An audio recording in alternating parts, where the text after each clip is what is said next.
Hello student, आपका science think academy में स्वागत है। आज का हमारा विषय है कक्षा 12 शारीरिक शिक्षा एवं खेल कूद।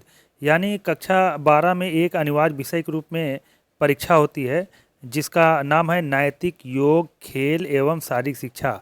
इसके नंबर मार्कशीट में जोड़े जाते हैं, लिखे जाते हैं लेकिन जोड़े नहीं जाते हैं, जिस पर मार्कशीट के अंकों पर इसका कोई प्रभाव नहीं पड़ता है। लेकिन अगर ये ना रहे तो मार्कशीट अधूरी मानी जाती है।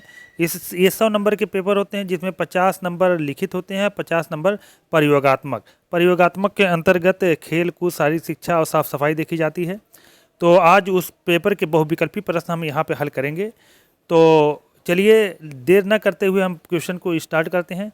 उससे पहले अगर चैनल पर नए हो तो चैनल को सब्सक्राइब कर लीजिए, लाइक शेयर अवश्य कर दीजिए।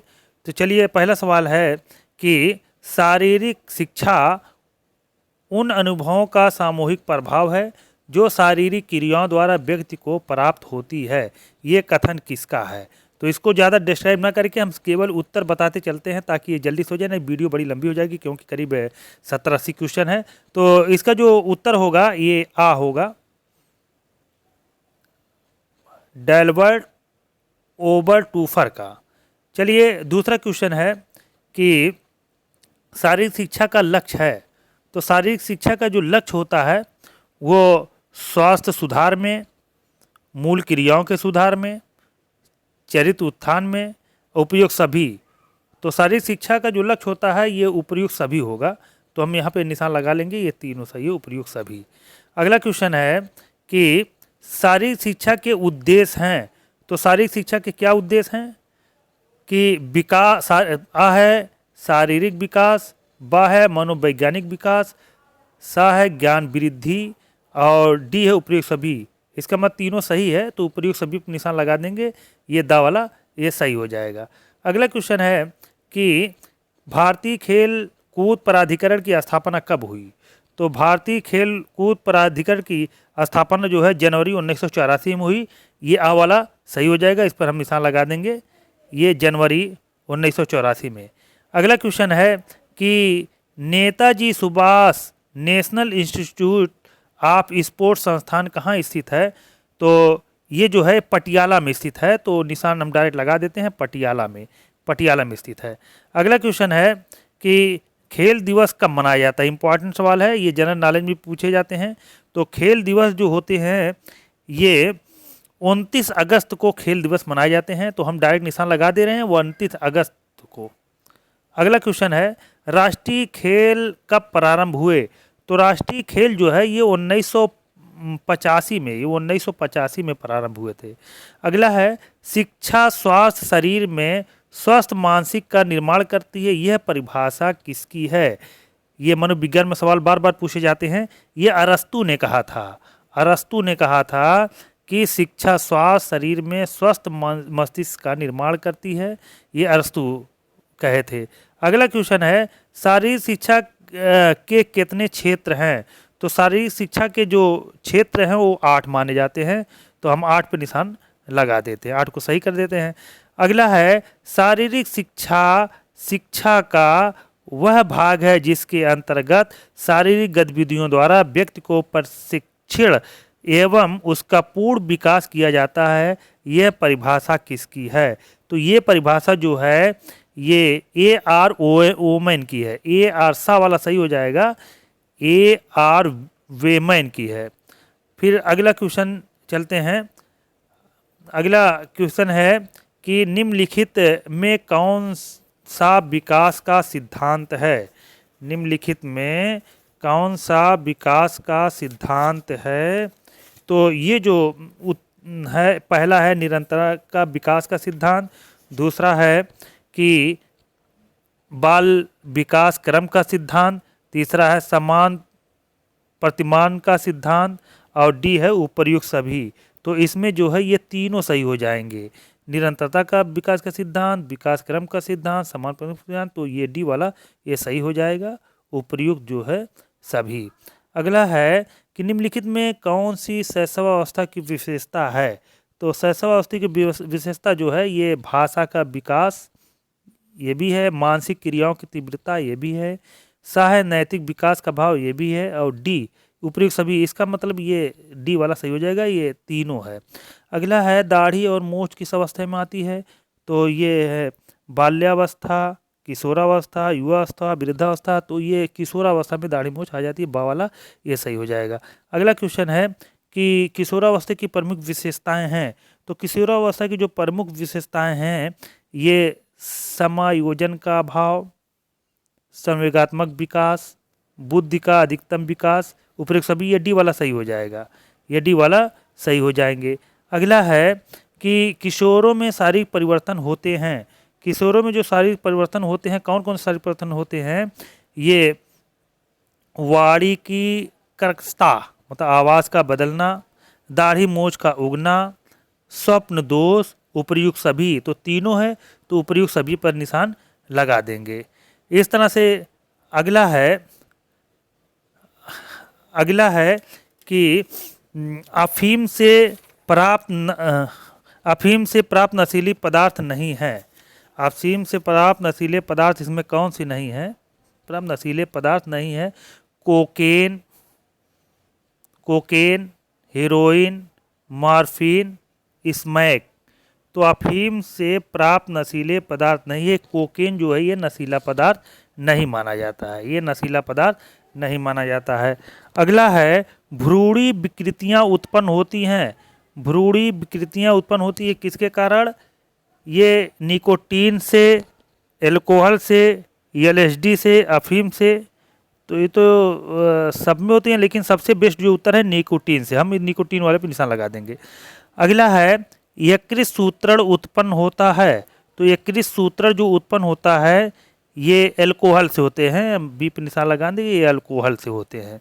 अगला है कि एलएसडी के सेवन से होता है, तो एलएसडी के सेवन से ये मानसिक विभ्रम हो जाते हैं, मानसिक विभ्रम, एलएसडी। अब अगला क्वेश्चन है कि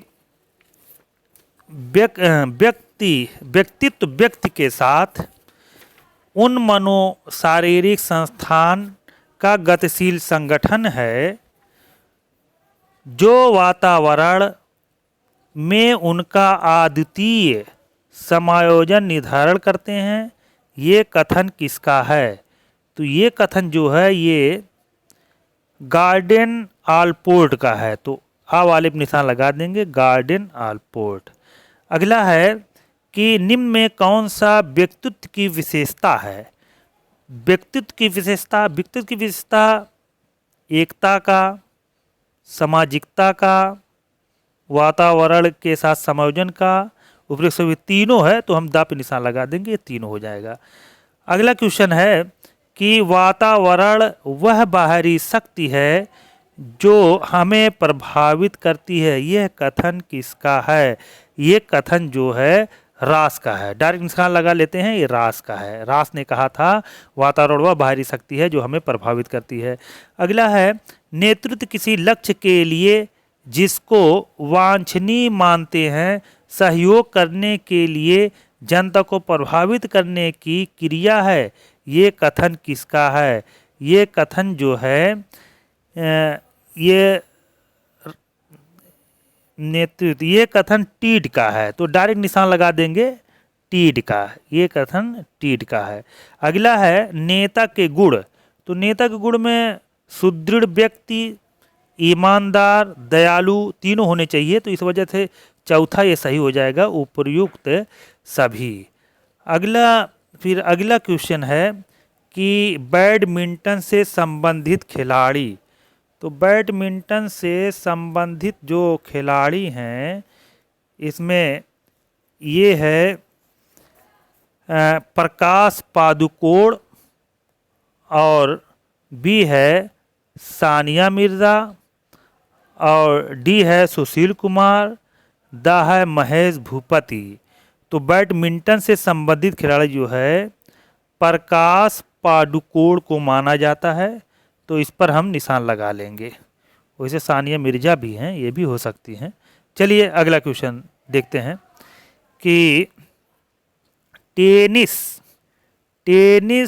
टेबल टेनिस खेल में प्रयुक्त मेज की लंबाई व चौड़ाई कितनी होती है, तो इसमें जो है डायरेक्ट निशान लगाते हैं कि 275 सेंटीमीटर और 153 सेंटीमीटर, तो ये वाला सही हो जाएगा। अगला है टेनिस को जन जन तक लोकप्रिय बनाने का श्रेय जाता है। ये श्रेय जाता है मेजर WC विंगफील्ड को, तो हम इस पर निशान लगा लेंगे। अगला है हैंडबॉल खेल की अधिकतम कितनी परिधि बॉल प्रयुक्त की जाती है। तो ये जो की जाती है 60 सेंटीमीटर। 60 सेंटीमीटर। हम फटाफट चलते हैं, वीडियो लंबी हो जाएगी। फिर अगला क्वेश्चन है कि प्राचीन समय में वॉलीबॉल को कहा जाता था। प्राचीन समय में वॉलीबॉल को कहा जाता था मिंटो नेट। क्या कहा जाता था? Minto net. तो ये बी वाला सही हो जाएंगे। अगला है वॉलीबॉल खेल में प्रत्येक टीम को कितने कितने समय के 2 टाइम आउट मिलते हैं। तो ये जो टाइम आउट मिलते हैं वो 30-30 सेकंड मिलते हैं। आप लोग वॉलीबॉल क्रिकेट देखे होंगे, उसमें 30-30 सेकंड के क्या टाइम आउट मिलते हैं। फिर 7वां है कि राजीव गांधी स्पर्श कप संबंधित है। तो राजीव गांधी स्वर्ण कप जो संबंधित है वो फुटबॉल से संबंधित है, तो डी पर निशान लगा देंगे। अगला क्वेश्चन है बास्केटबॉल की शुरुआत करने वाली पादरी जिनका नाम जेम्स नैस्मिथ था, कहाँ के निवासी थे। तो ये जो थे ये अमेरिका के निवासी थे, इस पर हम निशान लगा देंगे अमेरिका। अगला क्वेश्चन है ये खेल एक स्वैच्छिक तथा स्वयं के द्वारा की जाने वाली गतिविधियां हैं, यह परिभाषा किस विद्वान की है। तो ये जो परिभाषा है ये ईस्टर्न की है। ये ईस्टर्न, इद्दा वाला सही हो जाएंगे, ईस्टर्न की है। अगला है 12 अगस्त 1886 को भारतीय क्रिकेट टीम ने इंग्लैंड के अपने प्रथम अंतर्राष्ट्रीय दौरे में कुल कितने मैच खेले। तो ये जो मैचों की संख्या है लगभग 28 मैच इन्होंने ये खेले थे। अगला है क्रिकेट में प्रयुक्त बैट की लंबाई व चौड़ाई क्रमशः कितनी होती है। तो इसमें जो होती है लगभग 38 लंबाई और 4.25 सेंटीमीटर जो है 4.5 सेंटीमीटर ये चौड़ाई होती है। अगला है हॉकी के मैदान का कुल क्षेत्रफल कितना होता है। तो हॉकी के कुल मैदान का क्षेत्रफल लगभग 600 गज वर्ग होता है। कितने होते हैं? 600 गज वर्ग होते हैं। अब अगला क्वेश्चन है कि ग्लासगो स्कॉटलैंड में कौन से राष्ट्रीय खेलों का आयोजन हुआ था। कौन से राष्ट्रीय खेलों का आयोजन हुआ था। तो वहाँ पे ये 20वें राष्ट्रमंडल खेल का आयोजन हुआ था, तो हम डी पर निशान लगा लेंगे। अगला क्वेश्चन है कि प्रथम एशियाई खेलों का आयोजन कब हुआ। तो प्रथम एशियाई खेलों का आयोजन जो है ये 1951 में हुआ था। अगला क्वेश्चन है प्रथम एशियाई खेल कहाँ संपन्न हुए थे। तो प्रथम एशियाई खेल जो है ये नई दिल्ली में संपन्न हुए थे। फिर अगला क्वेश्चन है डाइवर्सिटी शाइन हेयर कौन सी एशियाई खेलों का स्लोगन था। तो ये जो है 15वें एशियाई खेलों का ये स्लोगन था। अगला क्वेश्चन है प्रथम अफ्रो एशियाई खेल भारत में किस स्थान पर संपन्न हुए थे। तो ये जो हुए थे ये हैदराबाद में संपन्न हुए थे। हम डायरेक्ट निशान लगा दे चल रहे हैं। अगला क्वेश्चन है कि एक दूसरे से जुड़े हुए 5 रंगों के छल्लों से प्रयुक्त प्रतीक किस खेल से संबंधित है। ये इम्पॉर्टेंट है, ये ओलंपिक से संबंधित है। ये सब जानते होंगे, ये ओलंपिक से संबंधित है। अगला भारतवर्ष 1928 को लेकर 2012 तक ओलंपिक खेलों में कितने पदक जीत चुका है। तो ये लगभग जो है 24 पदक ये जीत चुके थे 2012 तक। अगला ब्रिटिश साम्राज्य खेल किस खेल का प्राचीन नाम है। तो ये जो है राष्ट्रमंडल का प्राचीन नाम है, तो राष्ट्रमंडल पे हम निशान लगा दें, आ वाला सही हो जाएगा। अगला है प्रथम राष्ट्रमंडल खेल किस स्थान पर संपन्न हुए थे। तो प्रथम राष्ट्रमंडल खेल जो है ये हैमिल्टन में संपन्न हुए थे। हम बा का निशान लगा देंगे। अगला क्वेश्चन है कि भारत में राष्ट्रमंडल खेलों का आयोजन कब हुआ था? भारत में राष्ट्रमंडल खेलों का आयोजन कब हुआ था? तो 2010 में हुआ था। आप लोगों को याद भी होगा, 2010 में हुआ था। अब अगला क्वेश्चन है कि सानिया मिर्ज़ा को वर्ष 2015 में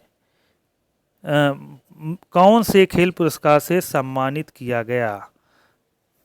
तो ये जो है अर्जुन पुरस्कार, राजीव गांधी खेल पुरस्कार, हाँ, तो इसमें जो है डायरेक्ट उत्तर है ये राजीव गांधी खेल रत्न पुरस्कार से सम्मानित किया गया। बा वाला ये इसको निशान लगा देंगे। अगला है प्रथम राजीव गांधी खेल रत्न पुरस्कार किसे प्रदान किया गया था? तो ये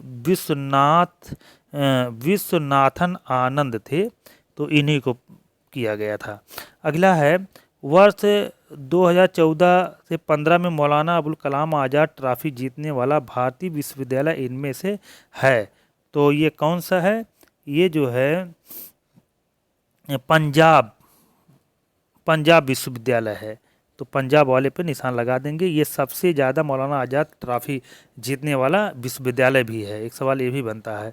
अगला है सैयद किरमानी को कब C.K. नायडू पुरस्कार से सम्मानित किया गया था? तो ये जो सम्मानित किए गए थे ये लगभग 2015 में सम्मानित किए गए। दा पर निशान लगा देंगे, 2015। अगला है ध्यानचंद पुरस्कार किस उपलब्धि के लिए प्रदान किया गया था? तो ध्यानचंद पुरस्कार जो है ये खेल में आजीवन उपलब्धि, सर्वाधिक स्कोर नहीं, ये जो इसका सही उत्तर है खेल में आजीवन उपलब्धि के लिए किया गया था।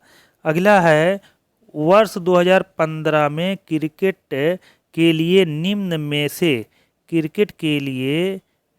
में से किस खिलाड़ी को अर्जुन पुरस्कार से सम्मानित किया गया था?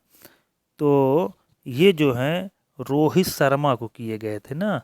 सचिन तेंदुलकर, कपिल देव, सूर्य शर्मा, रोहित शर्मा को किए गए थे। हम सा पर निशान लगा देंगे, रोहित शर्मा। अगला है निम्नलिखित में से किस वर्ष 2015 में द्रोणाचार्य पुरस्कार प्रदान किया गया था? तो निम्न में किस वर्ष किसे वर्ष 2000 में से किसे वर्ष 2015 के 2015, तो ये सभी तीनों लोगों को किया गया था ना, तीनों लोगों को, तो हम निशान लगा देंगे ये सभी तीनों लोग किया गया था। अगला है द्रोणाचार्य पुरस्कार निम्न में से किसे प्रदान किया गया था? तो ये सर्वाधिक स्कोर बनाने के लिए प्रसिद्ध अभिनेता नहीं, विख्यात खेल प्रशिक्षकों के लिए, तो ये वाला सही हो जाएगा। अगला क्वेश्चन है कि नवगठित मानवाधिकार परिषद, एक मिनट, परिषद में कब औपचारिक रूप से मानवाधिकार आयोग का स्थान ग्रहण किया गया था? तो अगर सही देखा जाए तो 16 जून 2004 और 16 जून 2000 है, तो इसमें सही जो उत्तर है 16 जून 2006 को ये किए गए थे। अगला है गांधी जी के अनुसार निम्नलिखित में से कौन सा गुण विश्व के अस्तित्व का अधिकार है? तो धर्म व ब्रह्म विद्या के विचार पर, सहिष्णुता, न्याय, प्रभुत्व, तो ये डी वाला सही हो जाएगा, ये सभी। अगला है रंग, जाति, धर्म, अन्य भेदभाव बिना मानवीय गरिमा और उसकी पूर्ण उपयोगिता के लिए सम्मान की भावना रखती है। कौन रखता है? ये मानवाधिकार रखते हैं, मानवाधिकार। अगला क्वेश्चन है कि मैग्ना कार्टा किस देश से संबंधित है? तो मैग्ना कार्टा जो है इंग्लैंड से संबंधित है, इंग्लैंड में मैग्ना कार्टा है। तो आइए अब 5वां सवाल है मानवाधिकार आयोग की स्थापना कब हुई? तो मानवाधिकार आयोग की स्थापना जो है ये 1946 में हुई। किस में हुई? 1946 में हुई। अगला क्वेश्चन है कि निम्नलिखित में से भारतीय संविधान में कौन से अनुच्छेद में किसी भी रूप से अस्पृश्यता निषेध के लिए प्रावधान है? तो ये जो है अनुच्छेद 14, 17, 19। तो ये सही उत्तर जो है ये अनुच्छेद 17 में है। अगला है समानता का अधिकार भारतीयों के लिए सुनिश्चित करता है। तो समानता का अधिकार भारतीयों के लिए ये धार्मिक समानता, आर्थिक समानता, सामाजिक समानता, ये सभी ये डी वाला ये सही हो जाएंगे। अगला है भारतीय संविधान में न्यायालय में कौन परिवर्तनीय है। तो कौन परिवर्तनीय है, ये जो मूल अधिकार है, मतलब नीति निर्देशक सिद्धांत, प्रस्तावना, मूल कर्तव्य, हाँ मूल अधिकार, यही जो है परिवर्तनीय है, मूल अधिकार। अगला है मौलिक अधिकारों को लागू करने का दायित्व किसे है। तो मौलिक अधिकारों का दायित्व जो है ये किसको होते हैं, मौलिक अधिकारों को लागू करने का दायित्व किसको होते हैं कि ये उच्चतम न्यायालय और उच्च न्यायालय, यानी दोनों सा वाला पे ये सही हो जाएगा। अगला क्वेश्चन है मौलिक अधिकारों का निलंबन कौन कर सकता है। तो मौलिक अधिकारों का निलंबन जो है ये राष्ट्रपति कर सकते हैं। कौन कर सकते हैं, राष्ट्रपति। सा पे निशान लगा देंगे। अगला क्वेश्चन है वह रिट जो भारत में सर्वोच्चतम न्यायालय अथवा सर्वोच्च न्यायालय द्वारा किसी व्यक्ति या सार्वजनिक संस्था को आदेश देती है कि वह अपने कर्तव्य का पालन करे, यह कहलाती है, क्या कहलाती है, परमादेश। क्या कहलाती है, परमादेश। आ वाला सही हो जाएगा। अगला है सर 1995 में पारित अस्पृश्यता अपराध अधिनियम को वर्तमान में किस नाम से जाना जाता है। तो ये सिविल अधिकार संरक्षण के नियम से जाना जाता है। दा वाला सही हो जाएगा, दा वाला। अगला है विधि के सामने समानता का अधिकार है। तो विधि का समानता का अधिकार नागरिकता का अधिकार कहा जाता है। ये वाला सही हो जाएगा। अगला क्वेश्चन है कि कारखानों अथवा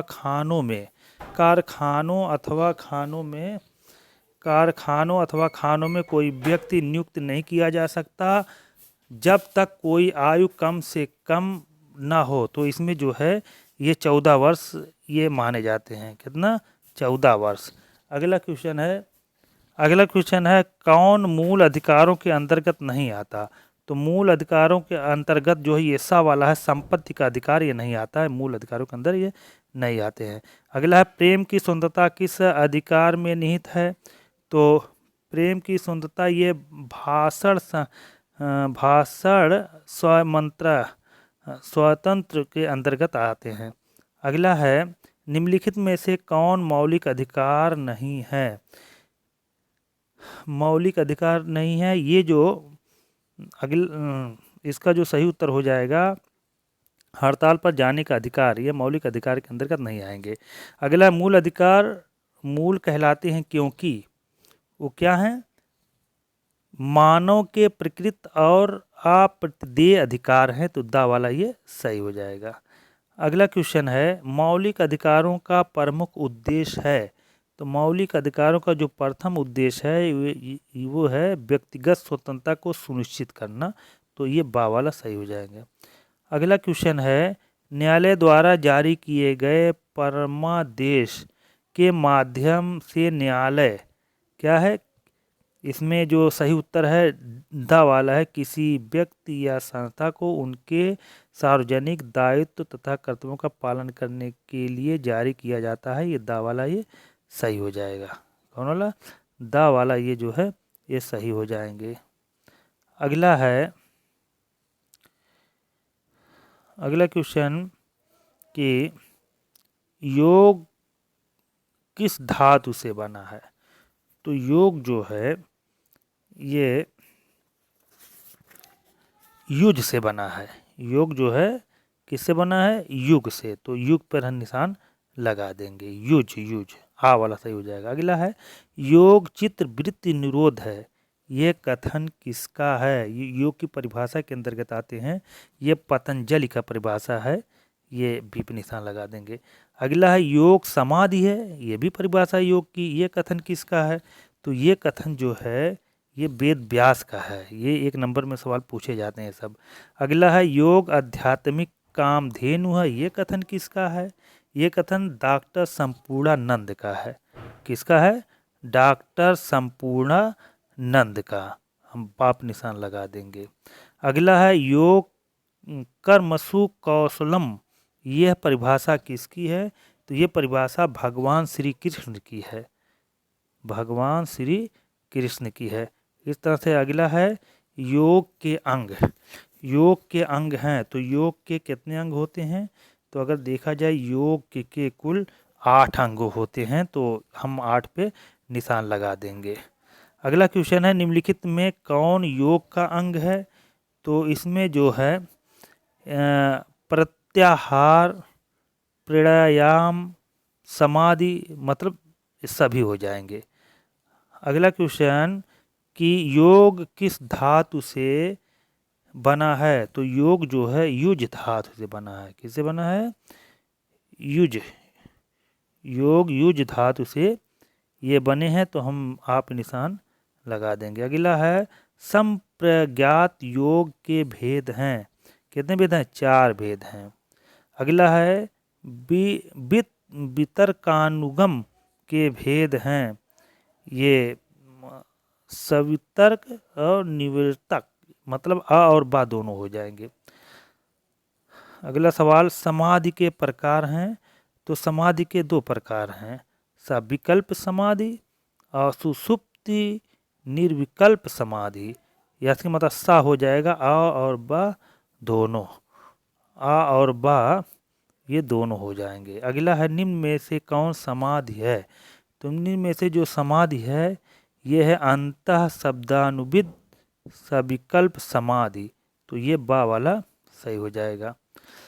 अब अगला क्वेश्चन है कि किसी भी जीवन शैली के तनाव को सफल अनुकूल ही शारीरिक पुष्टि है, ये कथन किसका है?